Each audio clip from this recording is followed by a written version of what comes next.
श्रीमद् भगवद गीता के पास आपके हर प्रश्न का उत्तर है, चाहे कैसी भी परेशानी हो। तो आप इस वीडियो को अंत तक देखना। श्रीमद् भगवद गीता का पहला अध्याय। अगर कोई आपका अपना है, आपसे बड़ा है, तो आपके प्रति गलत व्यवहार कभी सहन नहीं करना चाहिए। गीता का ये उपदेश हमारी जिंदगी से भी जुड़ा है। हम भी अपने मन की अधिकतर तकलीफों को यह सोचकर जिंदगी भर चाहते हैं कि ये मेरा अपना है, ये मेरा बड़ा है, इसको हम कैसे कुछ कर सकते हैं।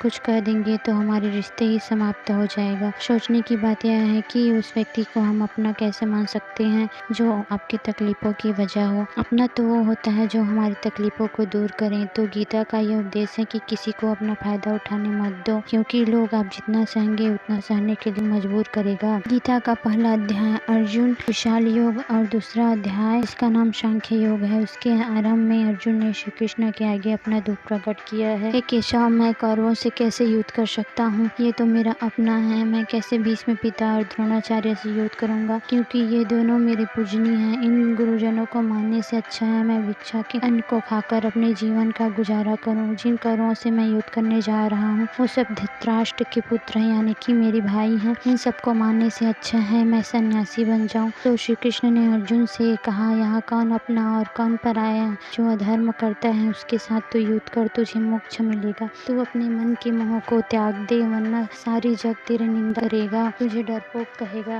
बात अपने पराये की नहीं है, बात धर्म अधर्म की है। बात सही और गलत, अगर गलत को सहेगा, उसका अंत नहीं करेगा, तो गलत करने वालों को और बल मिलेगा, वो और भी गलत करेगा। इसलिए मन के मोह को त्याग कर युद्ध कर। महाभारत की एक और कहानी भी है। जब अर्जुन के पुत्र अभिमन्यु की युद्ध में मृत्यु हो जाती है, तब अर्जुन बहुत दुखी होता है और रोता है और श्री कृष्ण से कहने लगा, मेरा पुत्र अभिमन्यु मारा गया, मैं यह दुख नहीं सह सकता, मैं भी अपने आप को समाप्त कर लूंगा। तब श्री कृष्ण उसे आत्माओं की दुनिया में ले जाता है, जहाँ अभिमन्यु आनंद से बैठा हुआ था। फिर अर्जुन छुआ और उसे गले से लगाकर कहने लगा, हे पुत्र, तेरे बिना मैं तो जी ही नहीं सकता, मैंने तो अपने जीवन का आशा ही त्याग कर दी थी। तो अभिमन्यु कहने लगा, आप कौन? अर्जुन बोला, मैं तेरा पिता हूँ, तू मेरा पुत्र है। अभिमन्यु, तो कौन पिता और कौन पुत्र? मेरे हजारों जन्म हुए हैं, किसी जन्म में आप मेरे पिता बनते हो, किसी जन्म में मैं आपका पिता बनता हूँ। आत्मा का न तो कोई पिता होता है, न ही कोई पुत्र।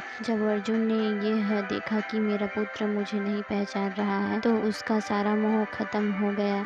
इसलिए गीता के उपदेश को ठीक से समझ लो। यहाँ कोई अपना और कोई पराया नहीं है। जो बुरे वक्त में, तकलीफ में हमारा साथ दे, सिर्फ वही हमारा अपना है, बाकी सब पराया है। गीता का दूसरा उपदेश यह है कि जो चला गया है कभी उसका दुख मत करो, जो आने वाला है उसकी बिल्कुल चिंता मत करो।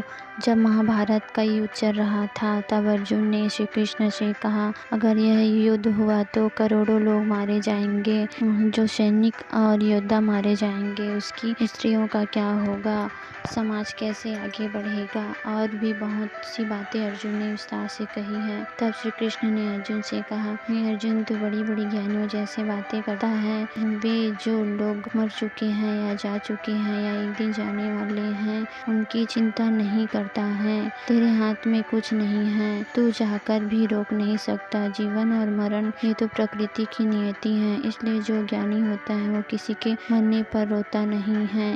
ज्ञानी न शोक करता है न रोता है, इसलिए जो होने वाला है वो होकर रहेगा, और जो नहीं होने वाला हो नहीं होगा। ऐसा निश्चय जिसने कर लिया उसे कभी कोई चिंता या दुख नहीं सताता है। हमारे सारे दुखों का कारण नहीं होता है कि जो वक्त गुजर चुका है उसे सोचकर परेशान होते रहते हैं, या फिर भविष्य की चिंता करके खुद को बीमार कर देते हैं। गीता का ज्ञान हमें यह सिखाता है कि बीता हुआ कल को हम न ला सकते हैं, न ही भविष्य पर रोक लगा सकते हैं। हमारे हाथ में केवल वर्तमान है, तो इसी को अच्छे से जिए। सभी चिंताओं को त्याग कर अभी जो समय है उसी में अपना सारे सपनों को पूरा करो। एक गुरुजी ने अपने एक शिष्य को पारस का पत्थर दिया। उनका वो शिष्य बहुत आलसी था, हर काम को कल पर टाल देता था। से लोहे को स्पर्श कराएगा तो वो लोहा सोना बन जाएगा, और ये पारस पत्थर मैं तुझे 1 महीने के लिए दे रहा हूँ। जब 1 महीना समाप्त हो जाए तो मैं तुझसे ये पारस पत्थर वापस ले लूँगा।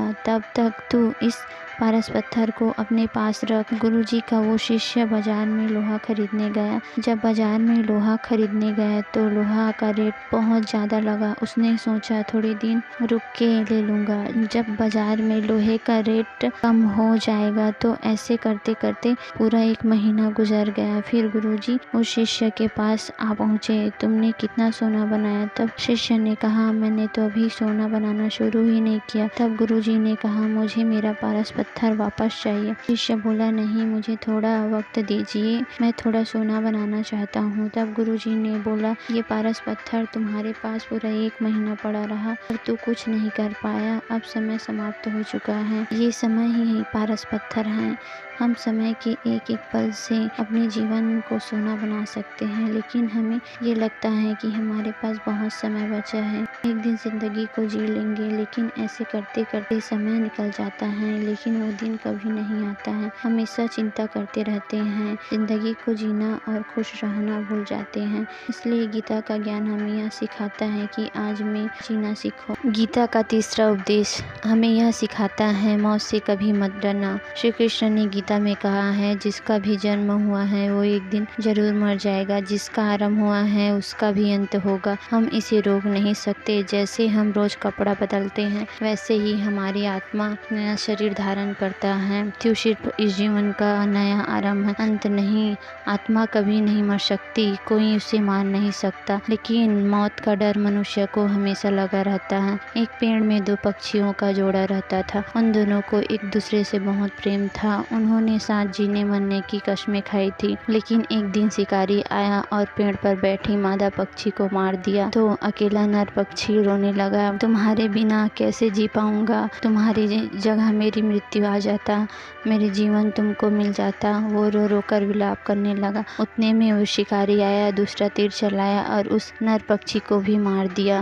वास्तविकता में ये कहानी हमारी है। हम भी रोते रहते हैं जब कोई अपना मर जाता है तो, लेकिन हमें यह नहीं पता एक दिन न एक दिन हमारा भी जीवन खत्म हो जाएगा। शरीर का मिटना अंत नहीं है। श्री कृष्ण ने अर्जुन से कहा है, हे अर्जुन, तेरे और मेरे अनेकों जन्म हुए हैं, तुझे कुछ भी याद नहीं है, लेकिन मुझे सब याद है। जो व्यक्ति इस सत्य को समझ लेता है, मैं इस संसार में कुछ समय के लिए आया हूँ, उसकी जीवन के सारे दुख, सारी चिंता समाप्त हो जाएगा। भगवत गीता के इस दिव्य उपदेश को हमें बार बार सुनना चाहिए। जब भी जीवन में चिंता या परेशानी आए तो इस उपदेश को जरूर सुनना।